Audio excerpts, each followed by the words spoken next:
Hello guys, ito na nga po pala yung 20th day ng ating paghihito. Ayan, makikita nyo po yan. Ganun pa rin.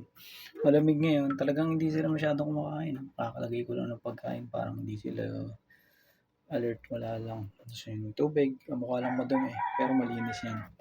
At kakalinis ko lang yung filter niya, maputi. Tignan nyo nung isa, hindi ko pa nalilinis. Tcharan! Akala mo cake. Linisin natin. Ito ang goal natin ngayon, maga. Grabe, di ba? Ayan. So, parang layer ng brownies. Ayan, yun yung disposable na pero ginagamit ko kasi nanginayang ako eh. Ayan, banlaw-banlaw lang, hindi sinasabon yan. Ayan. Malinis, lumilinis pa naman yan kaso sabog-sabog na yung hibla. Magulo na siya.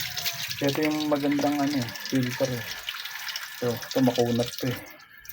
Hindi agad-agad to na nakakatanggal to. Ayan. Walang masyadong debris. Hindi makalusot masyado yung pieces ng dito. So, yun lang muna guys. Pinakita ko lang sa inyo kung gaano sila dapat talaga araw-araw linis ko dyan eh. Pero nasa mga 60 piraso lang yan. Ganyan sila ka dun eh. So, yun lang muna guys. See you sa next video. Thanks for watching. Bye-bye.